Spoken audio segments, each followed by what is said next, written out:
Again, welcome. My name is Mark Hutchins. And one of the things I told Jason going into this, I said that the important thing is when you work with volunteers, or even if they're not volunteers, maybe they even come from a communication or broadcast type background, but they've never been on a film set, that it can be very intimidating. Truly, I've gone to Africa twice. The first time I went to Africa, I get off the plane and I'm thinking, okay, which hand do I shake with? Do I wipe with this one? I'm not really sure. What's the custom here? Can I drink the water? Where are the bathrooms? How do you say bathroom in Swahili? It's like those kind of challenges where it creates a little bit of anxiety in me. And I'm thinking, okay, what do I do? Where do I go? Who do I talk to? Who should I not talk to? Can I talk to a woman? Is that forbidden? Will I lose my head? You're just not quite sure exactly what to expect. The first time I was ever on a film set, like a true film set, outside of like student or smaller films, was War of the Worlds. Who remembers War of the Worlds that shot here in December of '04? I was an extra. I was one of the Army guys on that film. And I arrived on set my very first day. It was like 4:30 in the morning on a Monday. And I'm there with like a bunch of other guys, and we're like cattle. We're just kind of like walking on set, wondering where to go, what to do. And then I go to this tent over here, so we go to this tent over here, and we get dressed. Go to this tent over here, we go to this tent over here, we do this. Go over here and eat, we go over here and eat. Okay, go get on the bus, we go get on the bus. But I didn't know anything. So I just felt like I'm kind of just being moved around, and I would have liked to know, okay, what some of this terminology they're using. They're talking about G&E, they're talking about, OT, overtime. They're talking about whatever they're talking about. They're throwing symbols or terms out there, and I don't know what it means. And I felt almost at a loss. Well, as time went on, and I began to learn production and do more production as crew, I began to learn what some of this terminology, what some of the set expectations or set etiquette is, and I began to feel more comfortable. So now I can go on any set. I'm not like knowing it all, but I'm comfortable enough going on set to know when someone's talking about this, that, or the next thing. I think I'm out of those sheets. You looking for another one? No, I'm trying to get this. Oh, gotcha. When someone's talking about this, that, or the next thing, I kind of know what's going on. So I've got that sense. No longer am I anxious, but I feel a sense of peace being on set around talent, around other crew. So I told Jason, I said, if we take the time to just offer a few of these little silly classes, and it could be kind of silly, production training to provide an opportunity for you guys to learn, okay, what does this mean? What can I expect? What should I not do? What can I do? Then it takes off an entire level of anxiety, and it gives you a sense of peace being on a set. This is universal stuff. I don't care if it's Spielberg's set. I don't care if it's, three guys making a film in a backyard. These are universal principles that you should carry on. This will also impress your friends and family. So if you go on the set and someone's talking about a stinger, you're like, I know what that is.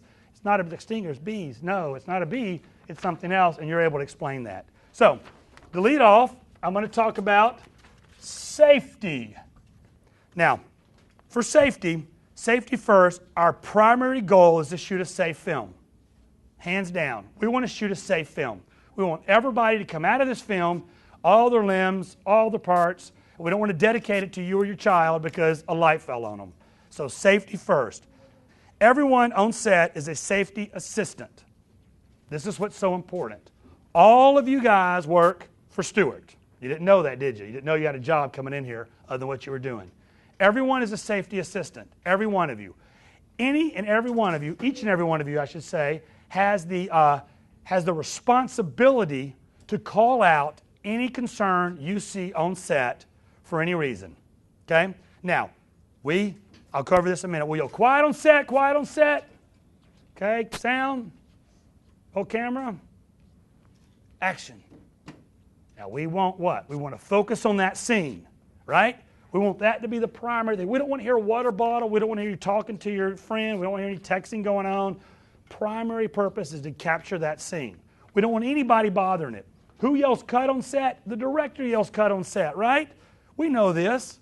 But here's Susie Q over here. She's an extra. Let's say she's one of the cheerleaders, right? I'm not saying you guys are cheerleaders. I'm just pointing to you girls over there. Cheerleader, right? Sitting on set, you're kind of looking. All of a sudden you look up. Right over the actor, there's something that's like teetering.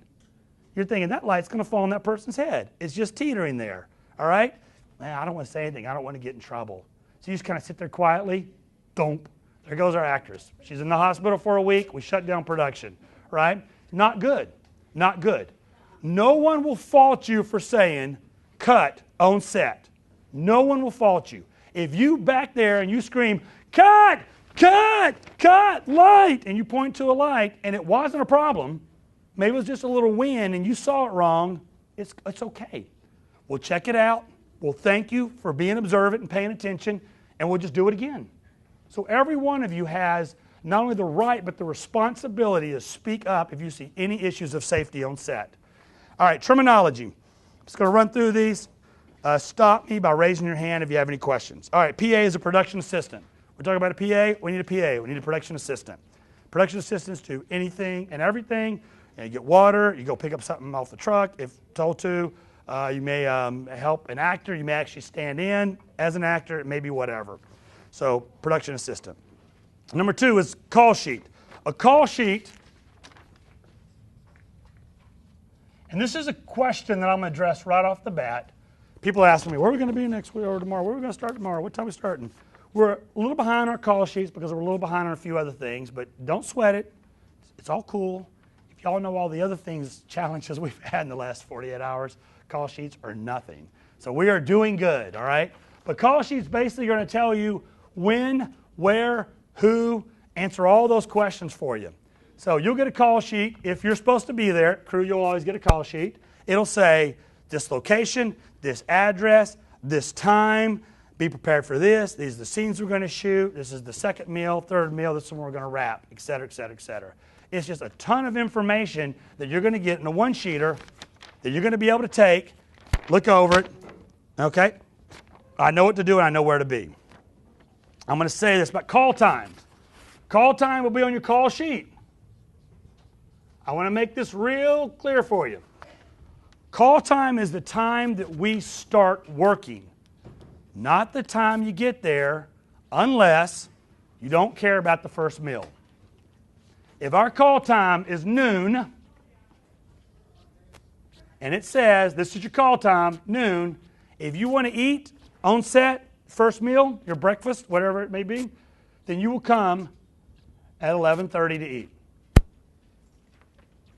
Call time noon, you can come at noon, be on set and ready to go, but don't come in set at noon, then grab a donut, then grab some coffee, then go start chatting with friends. We want you to start at noon. Be ready to go. Report to your department, report to whoever's in charge, find out what needs to be done, how it needs to be done, and move forward. If you want to eat that first meal, always come a half hour early. All right, wrap.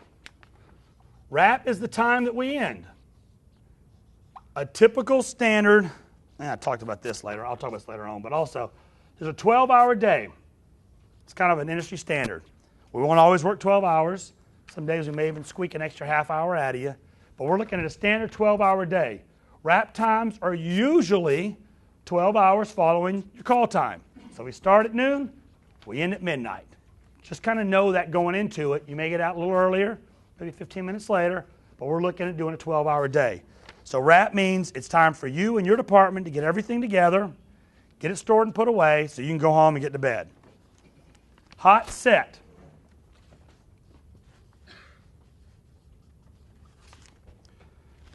All right, a hot set is any set that has been dressed by a set dresser, by production design, props in place, everything's ready to go for that scene. That's a hot set. Set dresser is going to take this box, this plastic jug, whatever it is, full of spoons, and they're going to set it there. Here, right there. That's part of the set right there. Okay. You wander in to the location, to the set. You look at it. Oh, look at this. Oh, interesting. You've just now moved potentially a very important either prop or piece of set dressing. You've moved it. You've changed it. You've altered it. If we don't catch it before we start shooting, we could have continuity issues. We could have issues with maybe the UTS being shown where we didn't want it shown, so we intentionally turned it so it's just off camera, and now we have UTS there, and now we got to spend more time and money in post-production fixing that. So any hot set, when you come on a set, you want to find out, is it a hot set? If it is, don't move or touch anything unless you are props or you are a set designer, or you're the production designer, and you have authority to be in there touching things. I don't even touch hot sets as a DP. The director doesn't even touch hot sets. The director goes and says, where's my set dresser? Hey, can we move this, that, or the next thing? I'm camera. I want to shoot. This chair's in my way. I find the set dresser. Hey, can I move this chair? She say, okay, I'll take care of it for you. I put the camera there. I back away. She puts it back. So very important on a hot set, when you come in and you're a talent or you're an extra or whatever it is you do, don't decide, hey, I'm just going to sit down while I'm waiting on things to happen. You've just altered the set, and we don't want you altering the set. So very important. When people say it's a hot set, don't touch anything. Stand with your hands by your side, real still, so you're not running into anything. All right. Quiet. Oh, we love this one. Where's Bill? Bill, raise your hand. That's the guy you're going to be hearing just ad nausea. Quiet on set, quiet for rehearsal, quiet for playback, quiet, quiet, quiet. It's like a broken record. We'll get a shirt that says quiet, quiet, quiet on the front of it. Quiet means quiet. This is not quiet. I'm not talking. This is not quiet.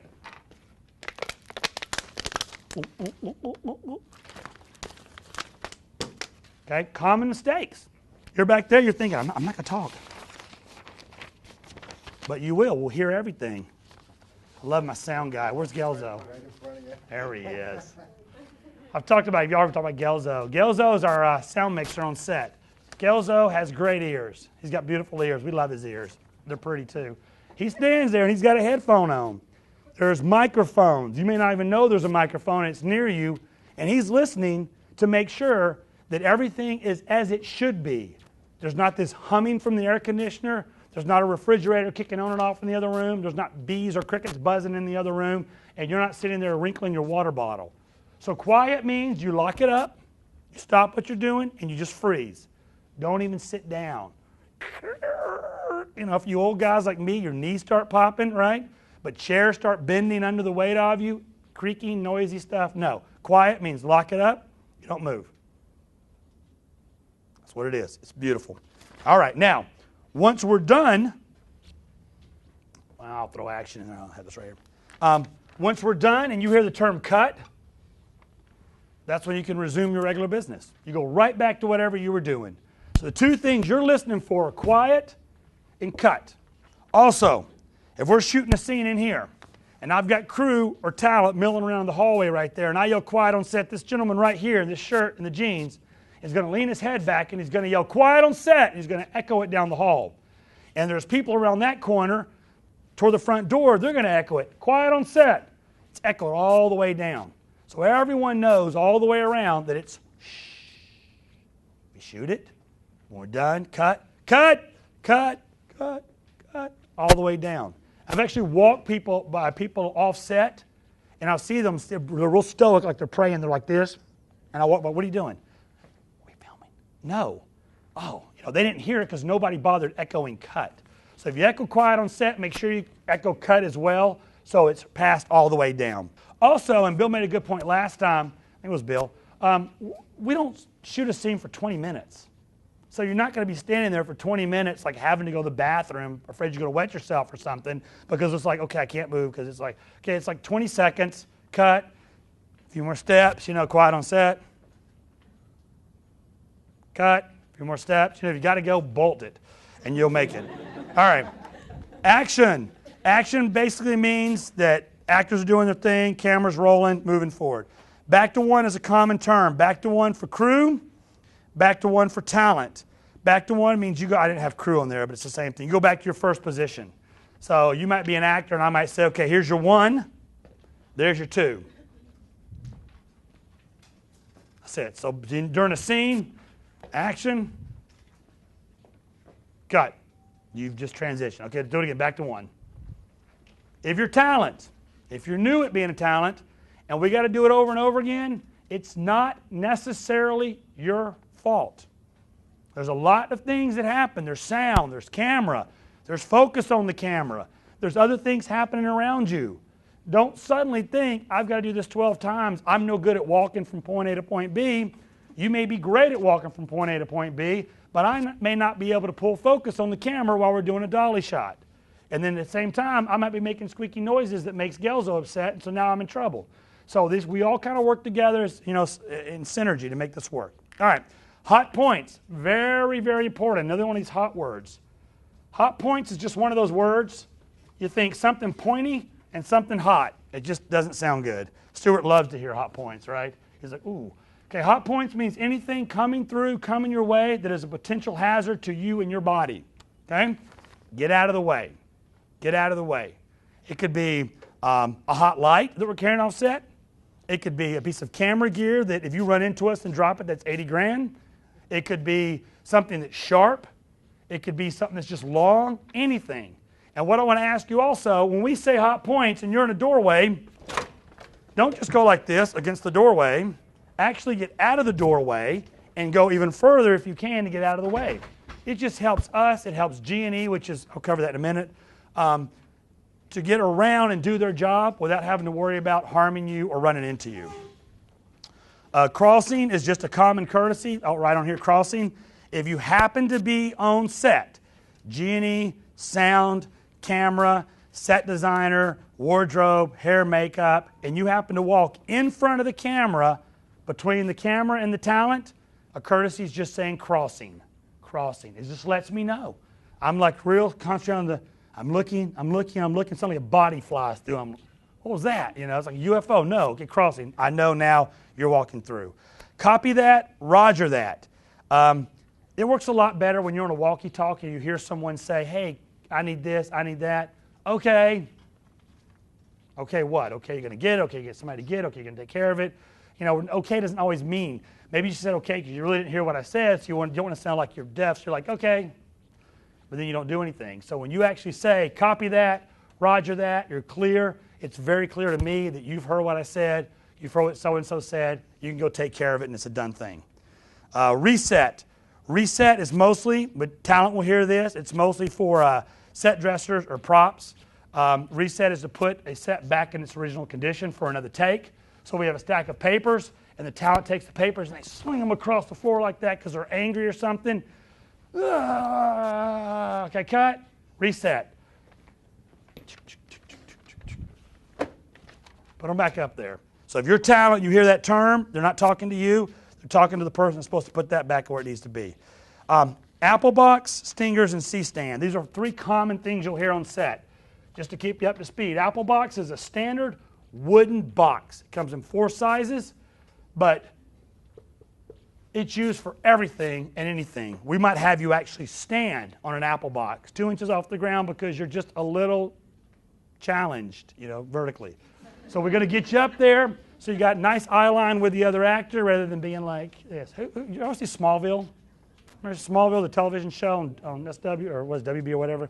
The Curlicade, Lana Lang, Kira, whatever her name is, she would stand on apple boxes all the time in her scenes with Tom Welling because he was like this and she's like this and it just doesn't quite work, so they had to put her on apple boxes. Stingers. Stinger, stinger, stinger. When somebody talks about watch the stinger, doesn't mean a bee's buzzing around your head. A stinger is a term for an extension cord, but we call it a stinger. Why? Because it stings you. Oh, I did it again. Thank you. That's like the 3rd time I've done that. I can't spell. That's why I'm a DP. I don't teach English. Stinger. Okay, a stinger is basically an extension cord. They'll be running all over the set. Watch out for them. If I say watch out for the stinger, you know I mean there's a cord. A C-stand. C-stands you'll see all over set as well. Standard 3-legged stands. Mine are black. Some of them are chrome. But they're used for lighting. They're used for other type of grip gear. They're used to hold up sound equipment sometimes if needed. Okay, any question about terminology? Anything else you've heard on set that you didn't see here you want to ask me about? Something you don't understand? You guys are an easy crowd. All right, right there. All right, moving forward, let's talk about an explanation of the 12-hour day. This can be confusing at times. All right, so basically our day starts and ends over 12 hours. Start at 1 p.m., we end at 1 a.m. Industry standard, once again. It doesn't mean we're necessarily going to keep you that long, but expect to be there that long. breakfast, when you hear the term breakfast, it's always the meal 30 minutes prior to call time. Always 30 minutes prior to call time.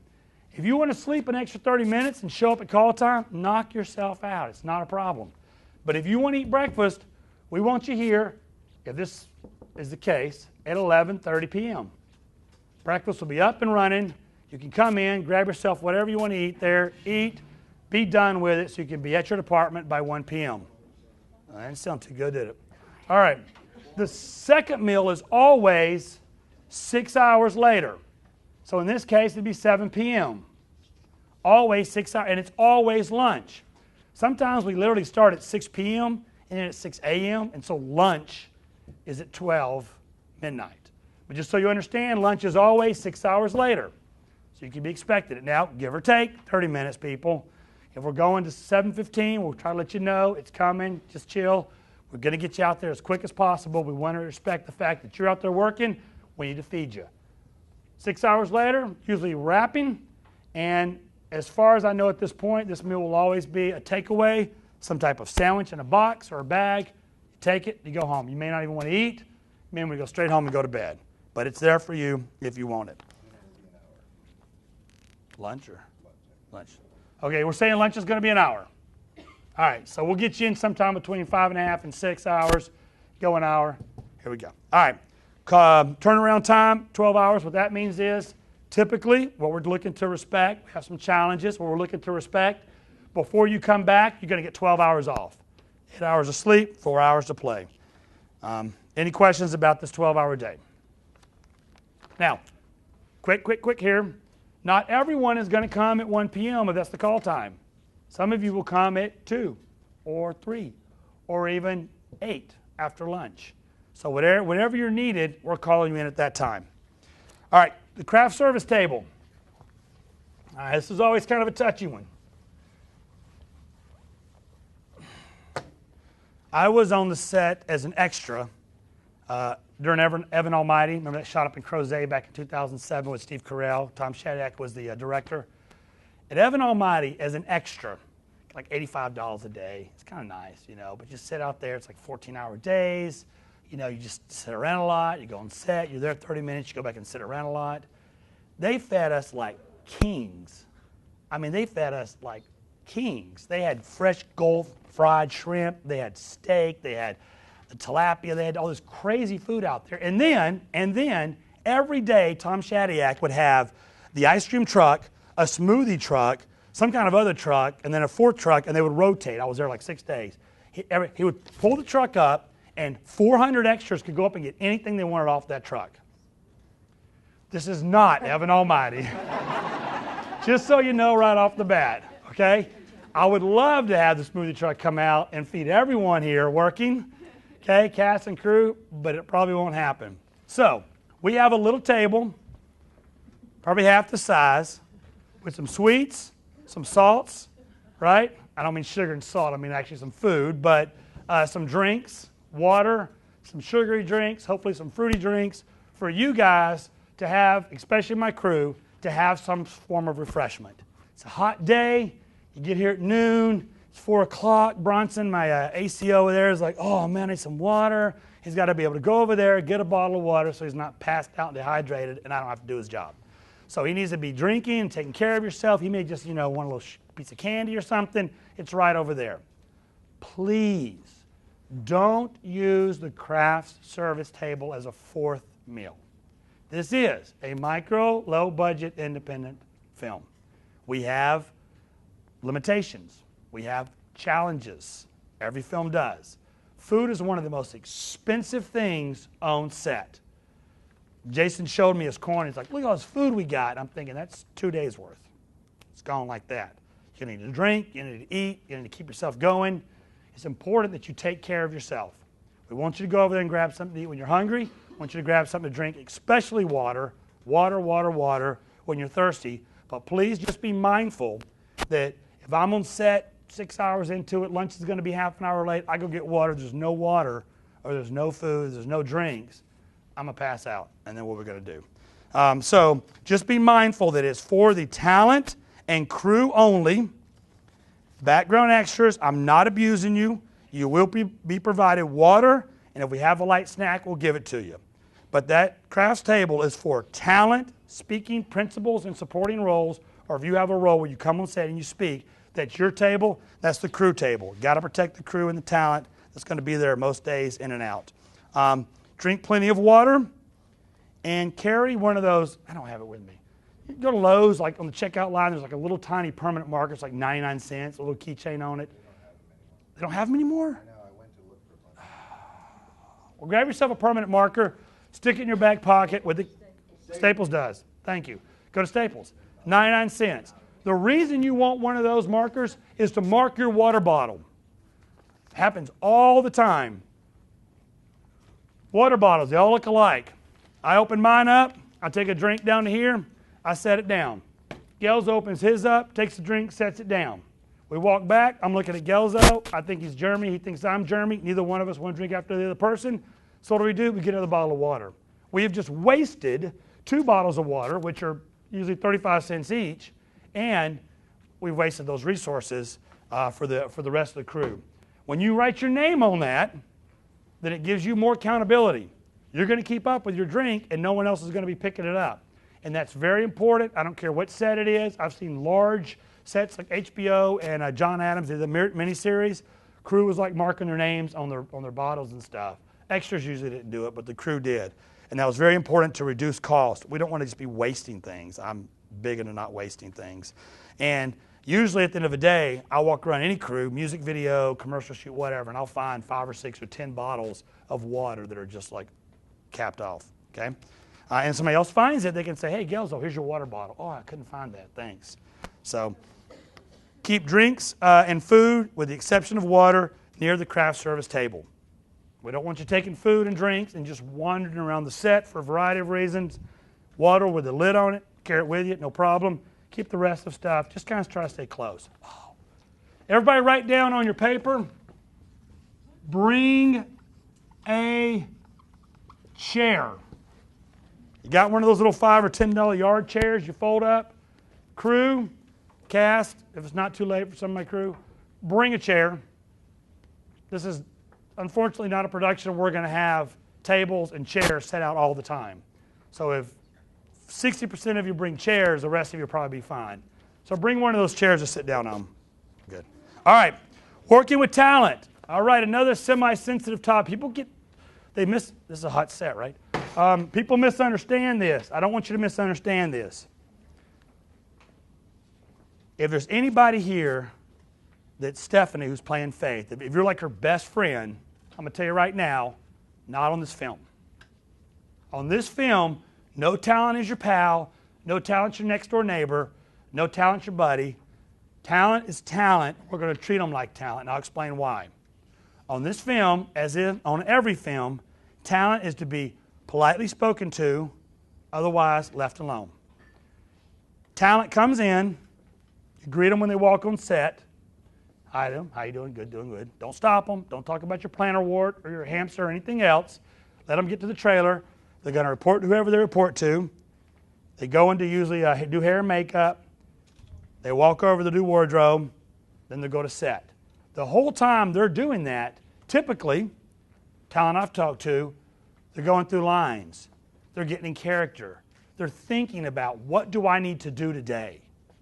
And when you stop them and you start gabbing on about some story or how it's so glad to work with you, Mr. Estrada, then like they're thrown out of that character and they're having to almost reboot and do it all over again. So what we want to do is we want to respect that craft. They're not demigods. We don't worship them. I don't care if it's Tom Cruise or the girl that's playing Faith that's never done anything big like that before. We respect the fact that they got a job to do, and we don't want to come in the way of them doing that job. So you don't want to talk to them. Be polite, but don't stop them to ramble on about your history or anything else. When talent is sitting alone, it's not an invitation to visit them. If you're over there and they're sitting here, oh, they're bored, let me go talk to them. No, please don't. If they want to talk to you, they'll go to where you are, they'll sit down, and they'll talk to you. Usually they're running through those lines, they're getting in character. Avoid the eye line. All right, avoid the eye line is an expression that we use in the industry, and anyone working on a professional set knows this and will be thrown off quickly on any set in Hollywood or smaller independent film sets. They know what they're doing. An eye line is when you're staring directly at an actor when they're acting. So the actor's doing their thing. They're in character.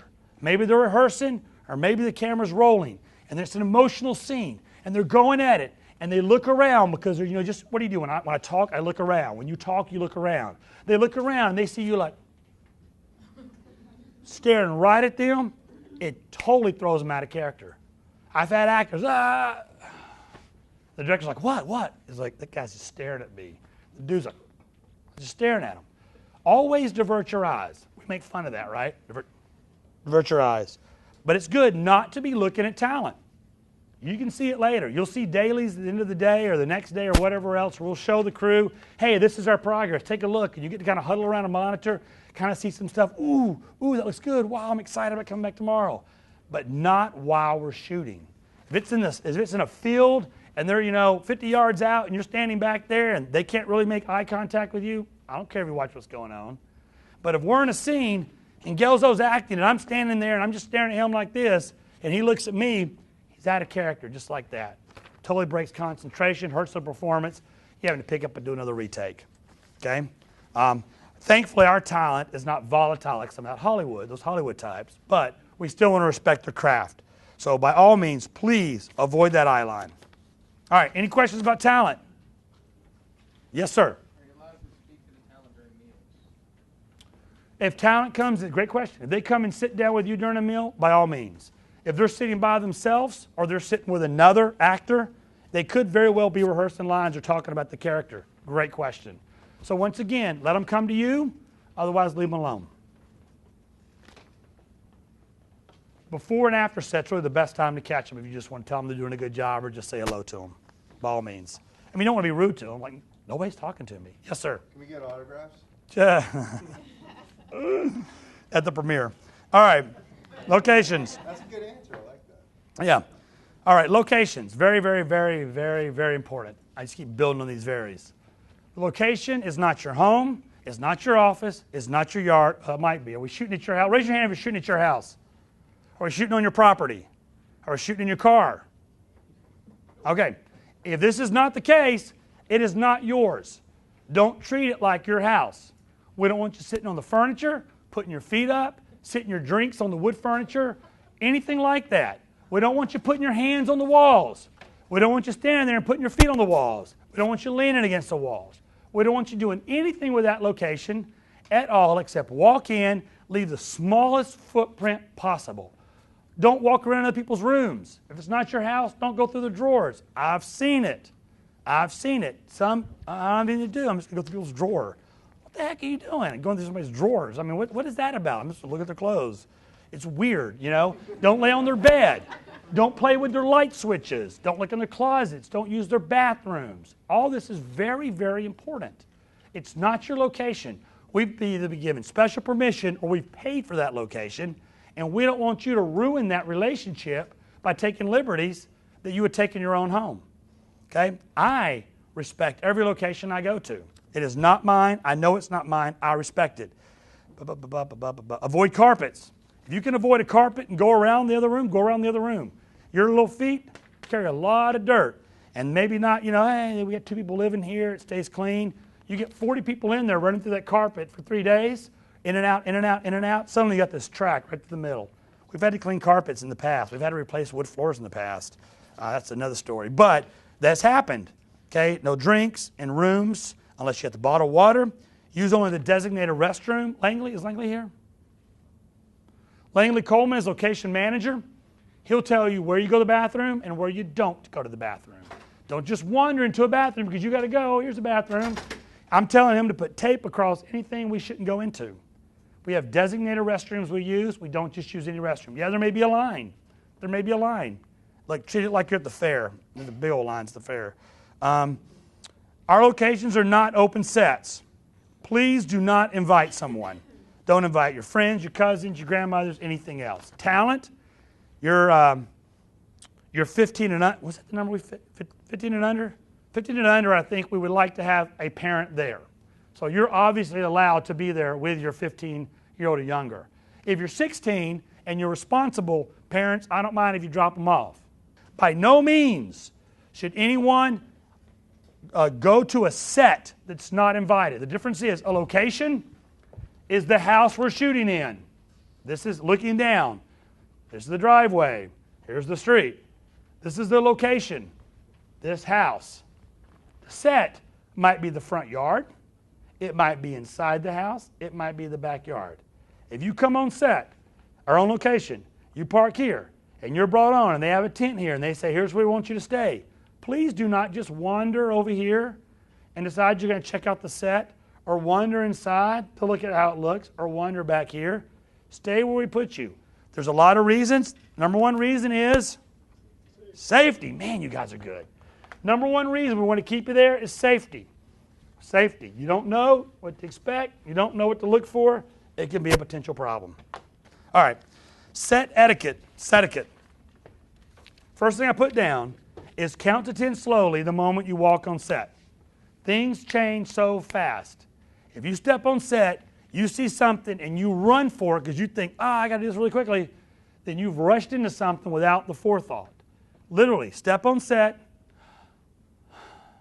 count to 10 in your mind, real slow, looking around, observing equipment, people, talent maybe, your department head, whatever it might be. Just take a moment to take it in before you speak, before you do anything else. It gives you a chance just to kind of soak it up and then move forward. I'm guilty of stepping on set and just taking care of. I'm like, okay, I'll go home. But just make sure that you slow yourself down stepping on set. I'll skip down. No running on set. We talked about that earlier. There's absolutely no running on set. I'll probably be the first person to run after I've said that. But there's no running on set. It can be done in a timely manner. You run. We have a safety issue. You pull down lights because you don't see the stinger. You know, you got to be careful. You got to keep your eyes open. So no running on set. Walk to where you need to go. We have radios. We can call if we need something. Show them your scar. Say again? Show them your scar. Oh. I don't know if I can. Oh, yeah, this was actually, that's good. I don't know if I actually can see that well. I actually have this like mark across my leg here.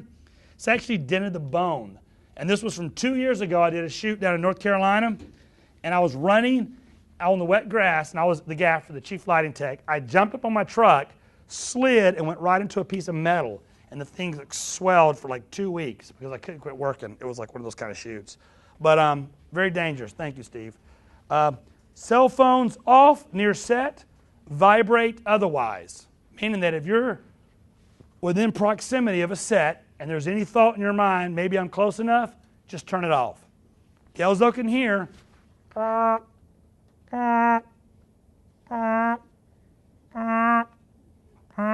he'll stop and say, someone's cell phone's vibrating. And you don't want, I mean, that's when you're like. And if you're real close on set, it can also cause Thank you. RF interference and stuff like that. Using wireless mics and stuff, causing interference, same reason you shut it off and take on and off the plane. So if you have an important like phone call you're expecting and you have to be on set, give your phone to somebody else off set, make sure it's on vibrate. They can be there watching that for you. Okay? Texting, seriously, a lot of that text, beep, beep, beep, beep, you know, just kind of goes off, makes noise, even vibrating it makes noise. Let me just jump to texting, and I think I listed on here. We all love it. I hate texting, honestly, but we all love to text, right? We all love to text. Texting is not a problem until you're texting and walking. You text and you walk, you trip on a cord, you bump into a light, you run into talent, you knock a lens out of my hand that costs $4,000 because you're not paying attention to what you're doing, you're trying to text someone. If you're texting, please do me a favor, just stand still.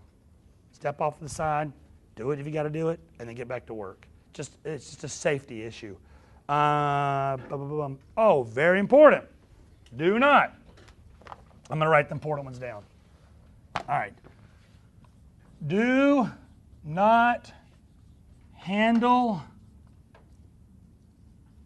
equipment from another department. Now, volunteer base, micro low budget, faith-paced, independent film. We're all about teamwork. So I love you guys, all about teamwork. That's why you're here. You want to help out. And I appreciate everyone that is here, either full-time, part-time, or as a day player, because you want to be a part. It's never helpful when you unintentionally break or damage something. And that's typically what happens. You see something. Hey, I want to help. We're wrapping. I'm going to help camera. You reach down. You grab this case handle like this. You pick it up and turn because you're going to walk with it. Top flies open because it's not latched. Lenses fall out. There goes 20 grand. Like that. That's expensive, but more importantly, maybe not more importantly, but it takes time to replace. So now we can't even keep shooting because you were trying to be helpful. You feel terrible. I'm pulling my hair out, right? I'm like, oh, okay. I appreciate it, but the lack of forethought because you're not trained in that department has now cost the production time and money. So, what you do, when you have wrapped your department crew, you've wrapped your department, you're ready to go. You got keys in hand, and you see someone over there who's just working really hard, and it's 4 in the morning. Put your key in your pocket, go over there, find the department head. Who's the department head? Austin's the department head of G&E? Good. Austin, what can I do to help you? Okay? Chances are he's going to say, I'll put stuff here, you pick it up, and you put it beside the truck. He doesn't want you pulling lights down because you haven't been trained how to pull a light down.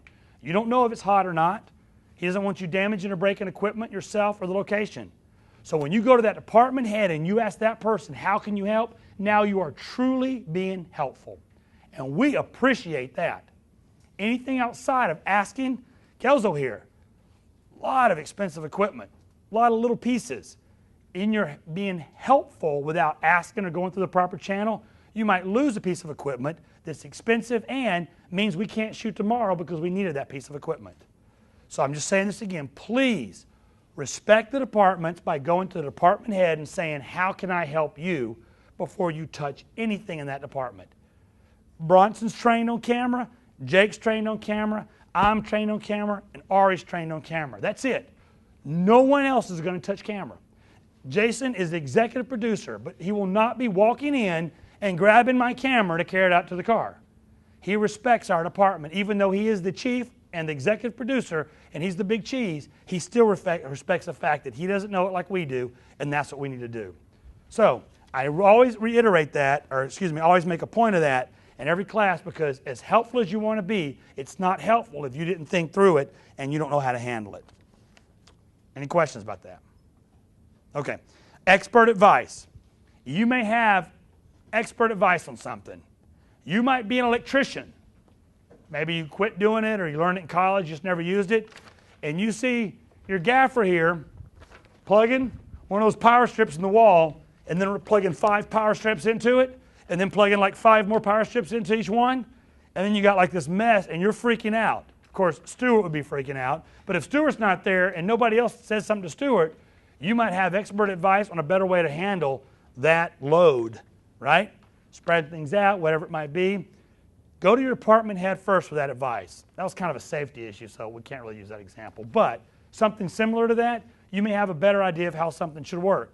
Go to your department head first and say, hey, I've noticed in the G&E, the grip and electric department, that they're doing something kind of funky over here. I got a better way to do it. You know, how should I approach Austin? And they may say, hey, let's go talk to Austin. Or he may say, or she may say, go directly and just see if you can't get a moment with Austin. And then you can take that expert advice and share it with him. But if you're just popping in the middle of him doing something and telling him how to do his job, he may not take it real well, or you may not know something, and then you might feel embarrassed. So just with that expert advice, I appreciate the fact you guys know things I don't, but just go through the proper channels and sharing it. Okay, Video Village. Video Village is a term we use typically for a cart, bigger than this, with a monitor on it, and like 4 or 5 people standing around it. That is the village. That is the place where we have the picture that we see through camera A. The director's there. As a DP, I'm usually there. The gaffer's there. The focus puller's there. Those are 4. Jason may bring in Sheriff Mike Brown to stand around there. I'm not going to stop him. That's fine. He's got a gun. Come on up. Watch it. Those are the people looking at that monitor. Video Village is off limits to everyone else. It's not being rude to anybody. But if I get 40 crew people coming behind wanting to see the picture, and they're all kind of scooting in, it's a lot of traffic, a lot of noise, and a lot of and there's cables always running everywhere. So we need to make sure Video Village is left alone. If it's a monitor on a cart, don't go near it. We will show all the crew and the talent that's there at the end of the day footage.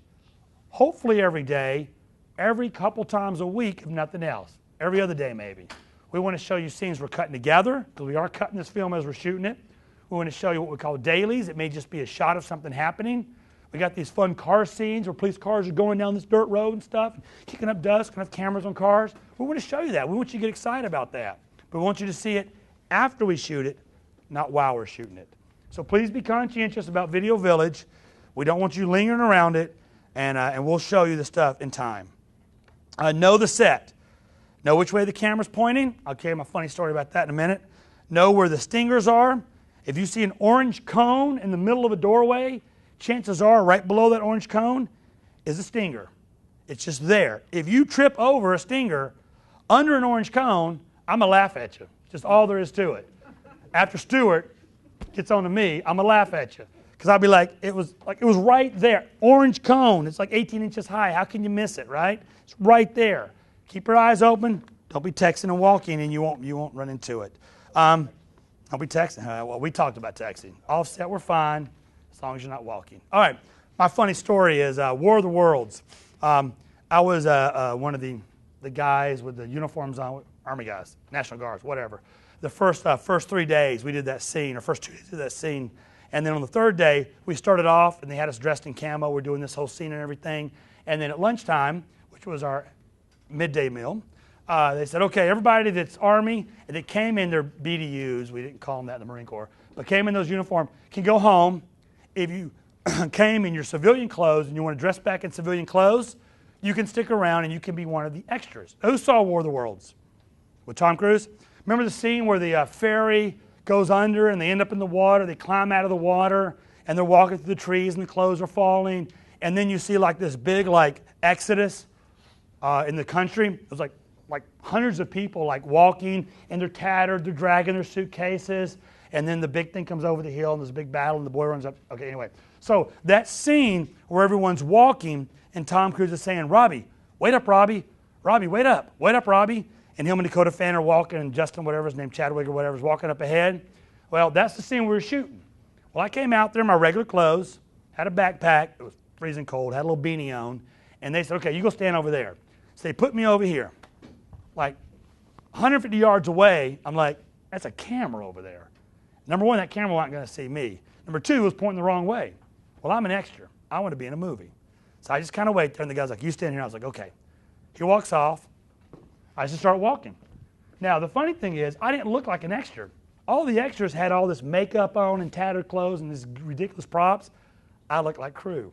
So I used that to my advantage, walked all the way down, up through the crew tent, past Tom Cruise and his Asian girlfriend, this was before Katie, Asian girlfriend at the time, out the back. I actually talked to Tom Cruise's body double, looked exactly like him from behind.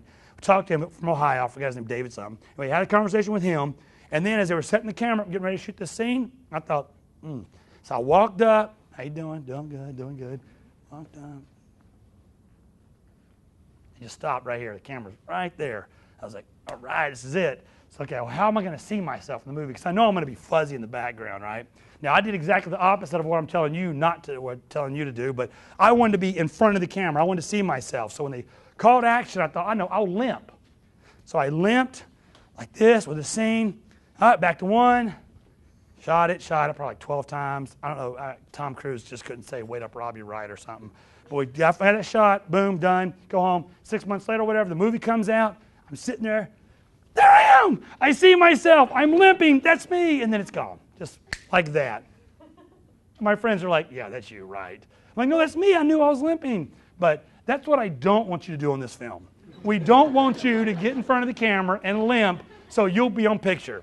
If you want to be in front of the camera, call up Caroline, the lady that was just standing back with the blonde hair and the glasses. It don't matter. Call her up, see her afterwards. She was the one that dressed you earlier.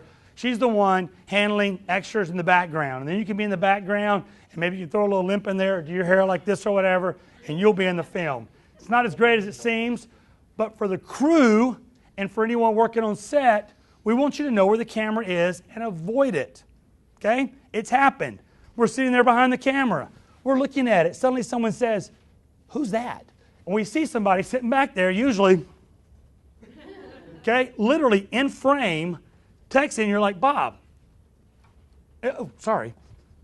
You know, just because he was over there, we moved the setup and he never moved. He's got those fingers going. So we don't want you to be, so know the set, know where the camera is, know where the stingers are, know where the craft service table is. You don't have dehydration. Know where these things are so you can get from point A to point B and not be in the way. All right, big one. Stay off G&E truck. FYI, G&E truck is actually in the shop, or it will be Monday because the transmission is shot on it. But you'll see this truck eventually. It's a white box truck. It's not huge. It's a 16-foot truck. It says Alexander Films on the side of it. This is all of our grip in, that's and in, grip and electric. Okay? So all of our lighting, all the ways we control lighting, and a lot of our little fun goodies are on this truck. If you're not on the G&E team, you're not allowed on this truck. It's my truck, but I tell you, even I respect the fact that it's not my department. If I need something, I'm going to ask Mr. Lewis. I'm not going to say, "Well, it's my truck, I'm going to get my truck." No, I'm not. I'm going to say, "Mr. Lewis, this is what I need." He'll bring it down for me so I can have what I need. I respect the departments, like I ask all of you to do the same. Stay off that truck. You don't want to end up with a leg like mine. It's dangerous. It can be slick at times. You can take your toes off if you don't watch what you're doing. You'll be proud of that little yellow I put on there to watch some toes. You'll be proud of me. Okay, but it's slippery now, so it's maybe not so good. Anyway, stay off that truck. By no reason. We need a stinger. Oh, we need a stinger. Oh, we need a stinger. We need a stinger. Let's go on the truck and get a stinger. You're climbing up on the truck to pull down a stinger. No, he's responsible for that equipment. If he doesn't turn the truck in with everything on there, I'm going to say, "Austin, I don't know." If you need something, this is the guy you go to. Actually, you go to the Best Boy Key Grip, but we'll talk about that. Okay, but you go to the head of that department to get it. All right, use chain of command to resolve any issues. Go up the ladder. We'll talk about that. Last thing. Leave it off. Okay, I talked about this the first class. Forgot the second class. All right, be mindful of your dress code, of your dress and your language. Sometimes people can be colorful. I will not tell you my favorite word. But sometimes you can be kind of colorful with things, right? The way you dress, the way you speak. Well, think about what you're representing on this film. Talk about that film. But don't talk about that film when you're hammered at a bar at 2 in the morning. "I'm on this film, it's fine and faith," okay? That's just not going to go over well with people in the community. Really. And I say this, I don't expect any of you to do that, but I was on a film, and one person here knows what I'm talking about, and because they were on that film with me, and the crew every day would go out after work and just get hammered. And it wasn't a faith-based film, so you kind of expect that. But to me, it felt so wrong. I thought, this is just not right. That these people are doing a job, but they're also representing this organization, this company. I wouldn't want my crew to go out. I can't say what you do in your personal time, but I still think you need to think about who you're representing. I'm representing this film. So I'm going to be careful in the way I dress and the way I talk. I don't think I dress too weird. Okay? Some of you are a little more colorful, but just be aware, hey, I got to be thinking about the way I dress when I come on set. I want to be conscientious. Don't have to go Puritan on me or anything, but just be aware of that. Just be conscientious. Oh, thank you. Oh, my goodness. Yeah, I forget so many things. There are no flip-flops or sandals if you're crewing. Closed-toed shoes. If you're an extra and you're supposed to wear flip-flops or your talent, by all means, do what you're told to do. But when you are crewing, PA otherwise, wear closed-toed shoes. If you wear boots, make sure they're not those boots that are real slick on the bottom. It can be like work boots. I want to talk about your chain of command. The last thing. You can write this down on the back if you want to, or you can just memorize it. Whatever's fine. What is this? Okay. To kind of understand how this thing works, film is a business. If you haven't already learned at this point, it's not as beautiful as, Stars or US or People magazine makes it out to be all red carpet and, you're walking, you're pretty, you come up with a nice car, you're making a lot of money. This is a business. This is a crazy business. A lot of long, long, hard hours. Christina and her cohorts know about it. Crew knows about it. Man, we've been working our tail off getting this thing done, and we got a lot of work ahead of us. It's a business. Every business needs an organization. Jason Campbell is your executive producer. Okay? He works /with and for Mike Brown, not Bull Bell. Mike Brown, Sheriff Mike Brown. They are the ones pretty much making this happen. Their film. Okay? He's the top dog. But you don't need to go right to him when you walk on set and start telling him your grievances. And I got to look at my chart because I'll do this so many times I'll start dropping things. All right. Under your executive producer is your director. Now, I will say right now that I've never gone to film school. This is the way things are done generally. So if you go take this and go put it online, filmschool101.com, you may look like a goof. So just be careful. This is just a general understanding of things, laying it out. There are actually whole diagrams out there you can look up. But under the EP is a director. This is the guy pulling it all together. This is the guy that carries the creative vision. He still answers to the EP, but a good EP is going to let a director do his job. All right? You have typically 3 departments. You have an AD unit. That's assistant directing unit. You have your production designer. You have camera. This is the way things are working. Director, the AD unit. Bill over here is the AD. He has under him a second AD. Here in the States, it's a second, and then a third. In Britain, it's like second, third, fourth, fifth. We have a second and a second and a third. This person right here, second, is a talent contact. If you are a speaking, If you are a speaking role, you speak in this film, you say something. This is your point of contact. I say this respectfully, he's going to babysit you. It's his job to welcome you on set, get you to hair and makeup, get you to wardrobe, get you a bottle of water if need be, get you to a waiting place, get you on set, get you off set, get you back, see you off with a wave. That's his job. It's not, I use babysitting just in a lighthearted manner. He's working hard to make sure your needs are met. Every production has a second. If you're Tom Cruise, you probably have 15 assistants. You guys won't, you just have Brandon. But Brandon's a great guy. I know that already. Never met Brandon. Brandon, I love you. All right, your third. Do we do the? Okay, let it alone right now. All right, we have a third. The third, whoever this third is dealing with background extras.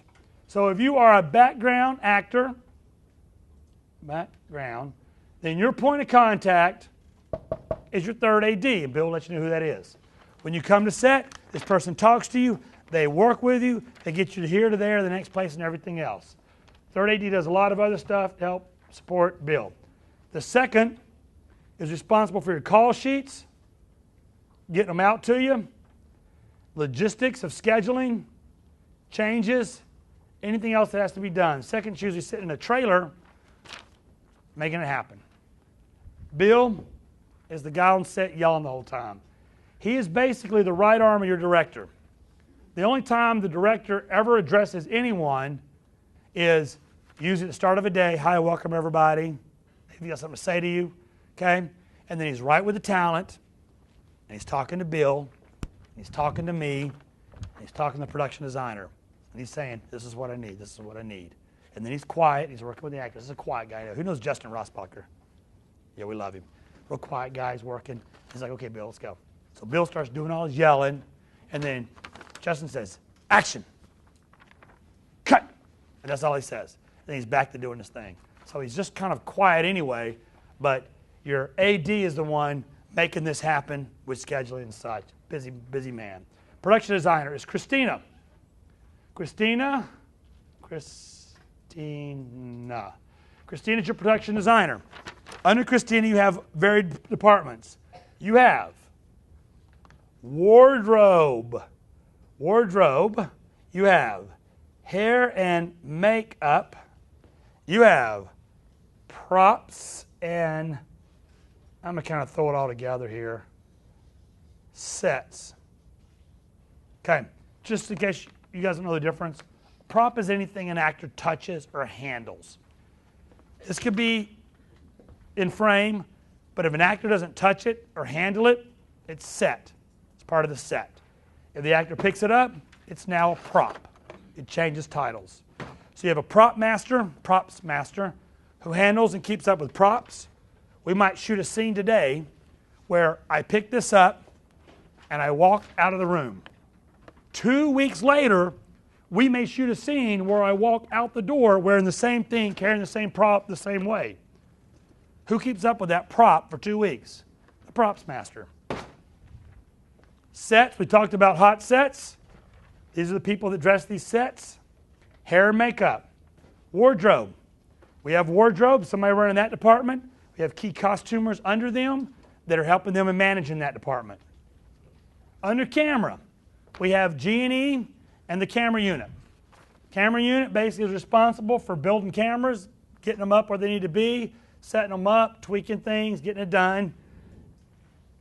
Along with camera unit, you have G&E. They're working together here.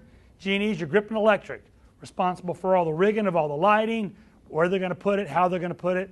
This is one big team here making that picture beautiful. So when you look in that monitor, you're like, wow, that looks so good.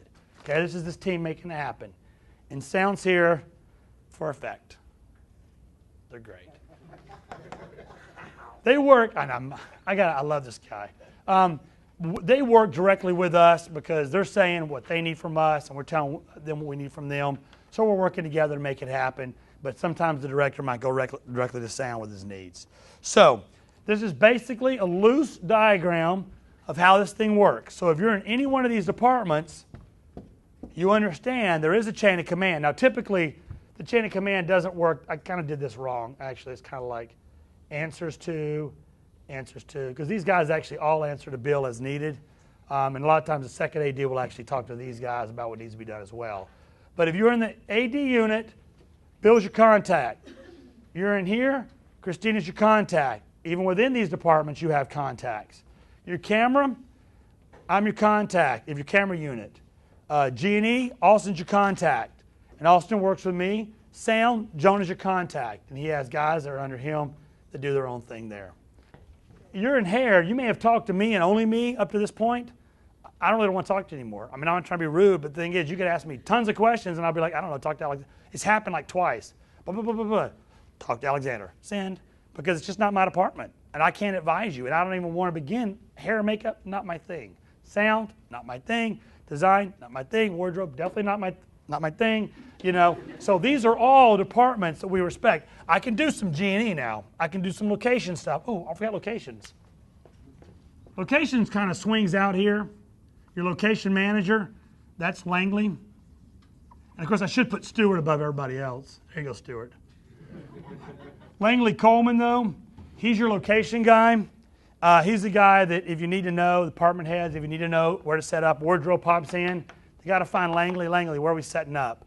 Hair and makeup, Langley, where are we setting up if we don't have your trailer yet? Props, where can I keep my props? G&E, where do we park the truck? Sound, where do I set up? Camera, blah, blah, blah. So this is one big working unit here. But by respecting, like Alexander said, respecting this chain of command, it's going to get things done a lot quicker.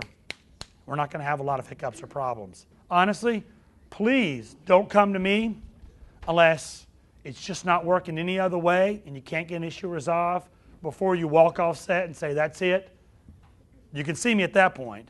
But if you don't get to that point, hopefully you never will, then you're good to go. But then yesterday I saw a bumper sticker and I thought, that's my new motto. The road to success is under construction.